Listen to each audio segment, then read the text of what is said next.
Une fois votre graphique créé, vous avez la possibilité de choisir quelles informations vous souhaitez y afficher.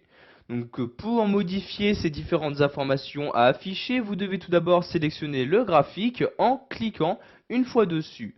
Après avoir cliqué dessus, vous pourrez voir apparaître dans le ruban Office 2010 trois nouveaux onglets. Nous allons dans cette vidéo formation nous intéresser à l'onglet Dispositions. Je clique donc dessus pour faire apparaître toutes les fonctionnalités en rapport avec cet onglet. Donc dans cet onglet, vous avez par exemple la possibilité d'afficher le titre de votre graphique. Donc je clique ici sur titre du graphique. Donc vous voyez par défaut aucun titre n'a été ajouté à votre graphique. Vous pouvez choisir de l'insérer donc soit au-dessus de votre graphique, soit l'insérer donc centré et superposé par rapport à votre graphique. Donc ici nous allons l'insérer au-dessus. Je clique donc ici sur au-dessus du graphique comme ceci. Comme vous pouvez le voir, vous avez automatiquement une nouvelle zone de texte qui s'est insérée au-dessus de votre graphique et vous allez pouvoir donc y mettre à l'intérieur de cette zone de texte le titre que vous souhaitez donner à votre graphique. Donc ici je sélectionne le titre du graphique et je vais mettre par exemple échange. Donc pardon, je réécris ici échange dans l'Europe comme ceci. Donc j'écris ici échange dans l'Europe à l'aide de mon clavier comme ceci. Et voyez, j'ai pu sans aucun problème insérer un titre à mon graphique. De cette même manière, je peux ajouter des titres à mes axes, donc l'axe des abscisses et des ordonnées, en cliquant ici sur titre des axes. Donc je choisis tout d'abord l'axe, donc ici je vais prendre l'axe des abscisses, donc ici axe horizontal principal, et je choisis donc titre en dessous de l'axe comme ceci, et ici je vais pouvoir donc préciser donc de quelle abscisse il s'agit. Donc ici je sélectionne titre de l'axe et je vais mettre ici donc PI comme ceci. Donc vous pouvez faire de même pour l'axe des ordonnées en choisissant aussi titre des axes, titre de l'axe vertical, et vous choisissez donc comment, donc de quelle manière vous souhaitez l'insérer. Vous avez également la possibilité d'insérer une légende. Donc légende, comme vous avez pu vous en rendre compte, qui a été ajoutée par défaut.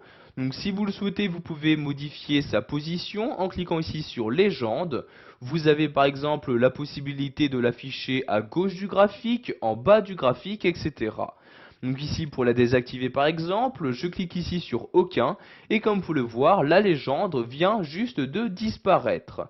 Donc pour un graphique, donc pour améliorer la compréhension d'un graphique, il est mieux d'avoir une légende. Je vais donc la réinsérer en recliquant ici sur légende. Je vais par exemple ici la remettre à droite, donc afficher la légende à droite, je clique ici et la légende vient de réapparaître juste à droite de mon graphique.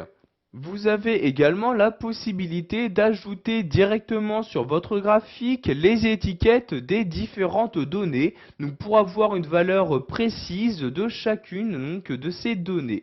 Donc pour ajouter des étiquettes de données sur votre graphique, vous cliquez ici sur étiquette de données et vous cliquez ici sur afficher.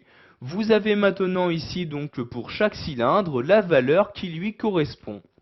Vous pouvez également choisir de faire apparaître toujours ici donc dans la zone de texte donc, du graphique le tableau qui a été utilisé. Donc je clique ici sur table de données et je choisis donc ici afficher la table de données et comme vous pouvez le voir juste en dessous du graphique, vous avez maintenant donc le tableau de données qui apparaît.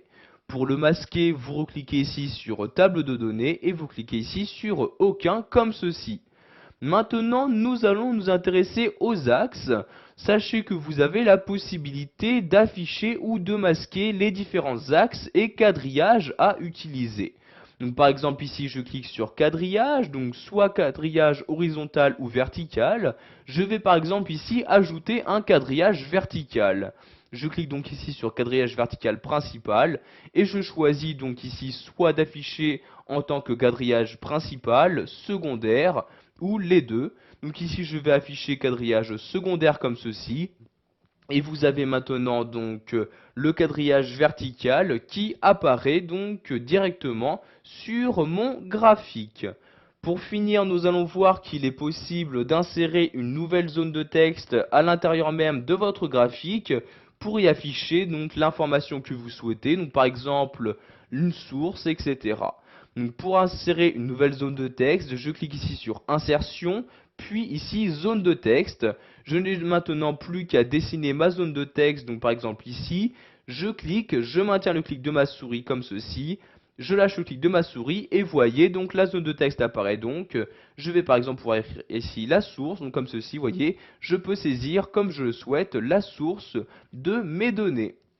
Voilà, vous savez maintenant comment ajouter des informations sur votre graphique, que ce soit donc en ajoutant un titre à votre graphique, en modifiant sa légende, en insérant une nouvelle zone de texte, etc.